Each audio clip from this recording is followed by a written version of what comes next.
We are living in this simple log cabin in the middle of the forest, and we don't have any running water here, so every time we need to take a shower, go to the bathroom or wash our clothes, there is a bit of work, to say the least. Especially now in the winter. It's like -9 degrees Celsius outside.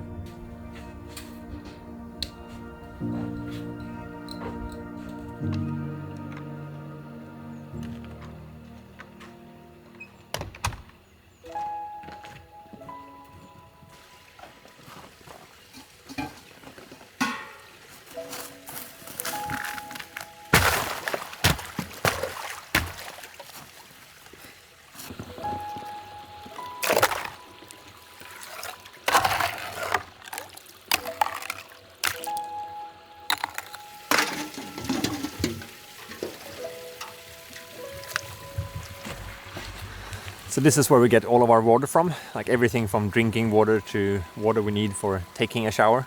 And I think it's what you would call a cold spring. We call it Kalle in Sweden.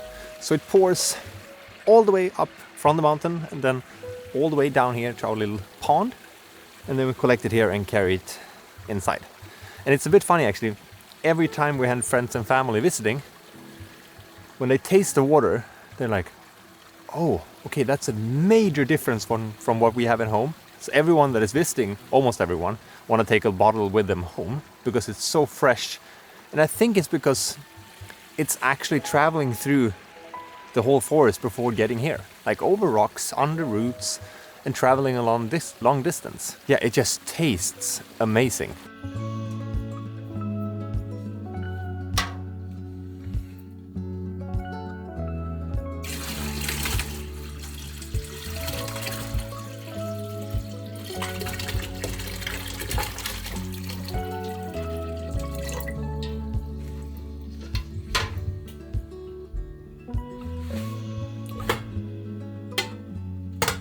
So this is both our water container but also water filter. So this section right here is the water filter, and then it drips down to this section right here.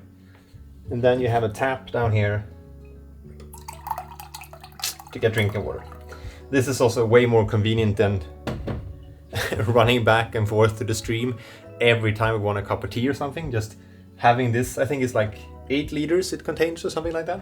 So we have that ready all day long, because otherwise it's an obstacle to get water every time we want it. So when we do our dishes here in the kitchen, it's actually quite simple. So we take the water either directly here from the tap or down from the bucket, and then we put it into this water boiler right there, and then we do the dishes right here. And no, this is not connected to anything. I've seen some comments like, they have a tap, they're lying. And this was just included when I bought the sink secondhand. I actually have a bit of a funny story when it comes to this sink.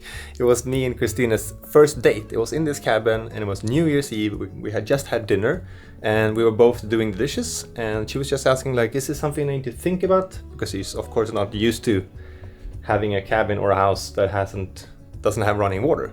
So I just said, no, there's nothing, you just take water from there, and when you pour it out, you pour the bucket outside of the window, because I said these pipes in the sink are not connected like anywhere out. Now they are today. From the sink now today they go straight out and then into the ground. But back then it didn't. Back then it went directly behind this wall and then basically straight down into the floor and in the insulation, which is not good. So basically the first thing she did was to do some dishes, and then she took a bucket, like 4 liters of dishing water, and then just poured it into the sink. And I panicked because I had just renovated the floor, and I was like,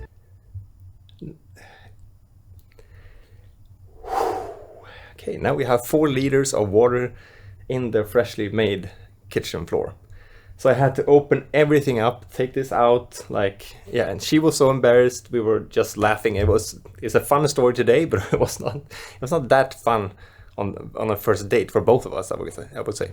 Let's leave the cabin for now and head outside so I can show you our bathroom.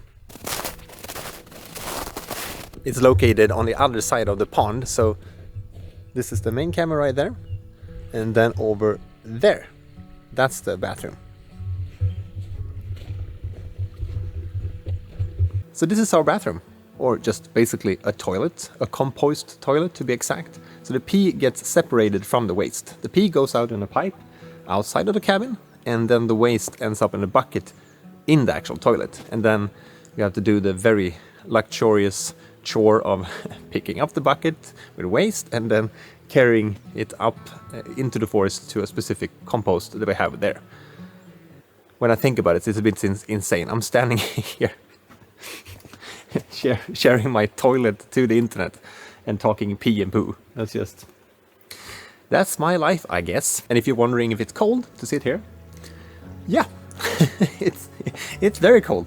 It's very cold the very first seconds, I would say, but then it kind of passes. But you rarely sit long for a long time on this toilet, I can tell you. One thing that we also got in this little bathroom is this place.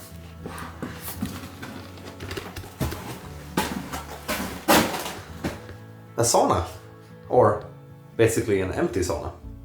It's not very big, but I'm dreaming of one day putting a stove in here and some benches and use this during winter because I miss having a sauna. I really do. I grew up with one, so I really do miss it. So I hope I can be able to do that one day. Up here into the forest.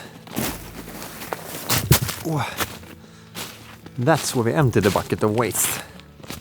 I'm not gonna show you, but this is just basically a metal lid that you push to the side and then you throw it in there. And over there, that's the cabin. So I can understand the distance of it. And you need this kind of certified compost because you're not as allowed, of course, to throw your own waste in the forest, even though you own the place. So you need a certified version of this kind of compost. When it comes to living without running water, I actually don't mind sitting on a very cold toilet or doing dishes and so on. But what has been extremely tough, if I have to be honest, is doing our laundry. Like, the water here is so damn freezing. So it's so cold because we have been doing our laundry by hand. And like, you get through one pair of underwear or one pair of t-shirt and then you like start shaking, or you have to warm up the water inside and do a few t-shirts there and then them hanging up to dry, and it just takes forever. And so now I've done that for my first 2 years here, I would say. We also tried like a small pump and then had the washing machine inside, which didn't really work because you don't realize how much water washing machine is actually using until you have to by hand manually fill it up and empty it. And when a washing machine want to empty itself, it goes fast, and it's about 120 liters just for a normal program. So that kind of worked during the summers, but not in the long run, I would say. So what we have been doing mostly is actually taking our dirty laundry and going to friends and family with washing machines and like, hi, we're here now, and then just stay there for 1 or 2 days and just done a ton of laundry. It's not very charming, but everyone has been super friendly and super helpful. But there's also good reason. A lot of you has been asking, like, why are you building the A-frame, my office and studio that I'm working on right now? Why are you prioritizing that over actually building the main cabin done, finishing that project and building a bathroom so we can have everything up and running there? But there's a very good reason for it. I'm going to talk about it a bit more later in the video. But that's why I'm prioritizing an office instead of a bathroom at this point, because we have actually found at least a temporary solution for it. Now I'm gonna show you how we take showers out here. So first off, pick up the shower bucket. Just a complete normal sentence to say. Picking up your shower bucket. And when we have that, we're going inside. Then we take some of the very cold water that we picked up earlier from the stream. Take like half of that. And then you take the rest of the water and put it in the water boiler.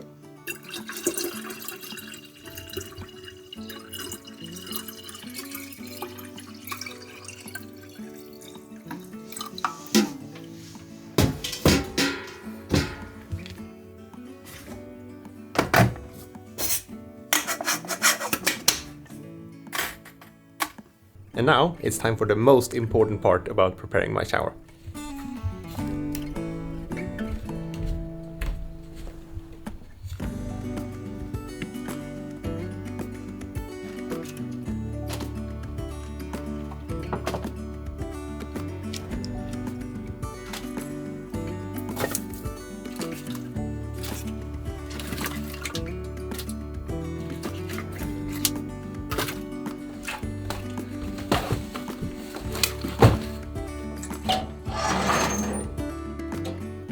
So when you're taking a shower outside in the snow, you want to make sure that you have something very warm and toasty to come inside to. Because if this fire is not going when you're coming in, you're gonna get very cold very fast. So this is your like thing to look forward to when you're out there in the snow taking a shower. Like in just a few minutes, I'll be inside in front of the fire, being warm and cozy again.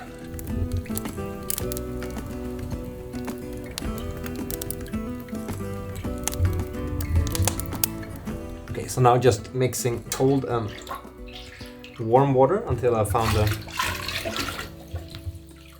a good temperature, which I 99% of the time never do. So either when I step outside, it's either too cold or too warm. It's a bit hard to adjust afterwards, so yeah, I just need to train, I guess.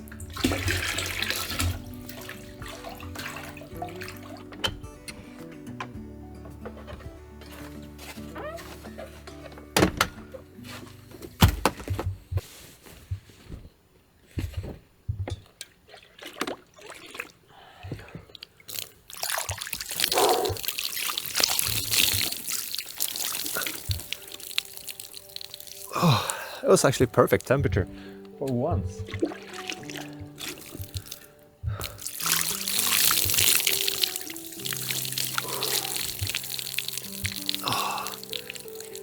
As long as the water is pouring on your body, it's actually quite fine. But now, when I'm stopping, it gets quite cold. Before I used to have like a short shower nostril, battery driven, was super convenient, like a small pump in the actual bucket and then a nostril up here basically. I'm not gonna mention any names, but someone broke it. At this point I'm very happy we don't have any neighbors. It will be a very different situation, I would say. And then just the last of the bucket.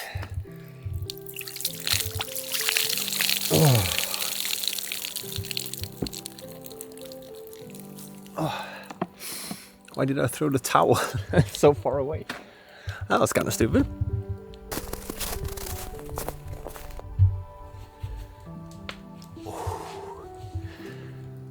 I can't explain how good this feels.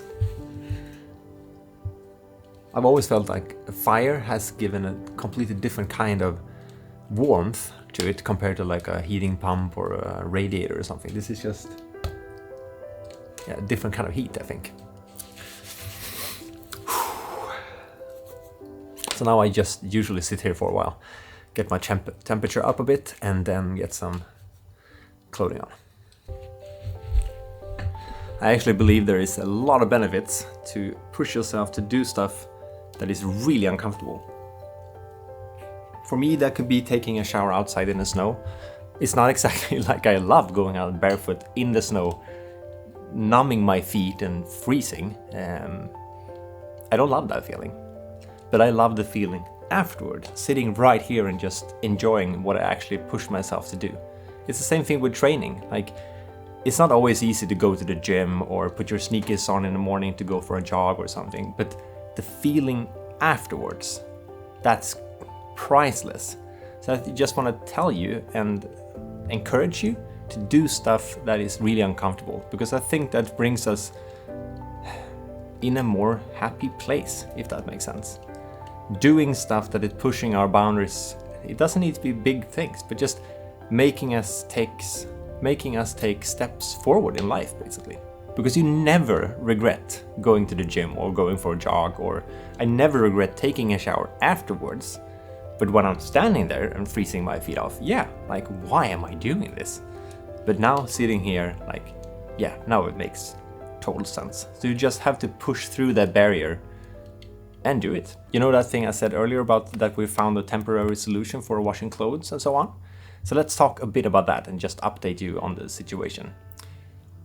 As I said, we've been washing clothes in the stream, we were taking it to our friends and family, dragging it across the entire country just to get clean clothing.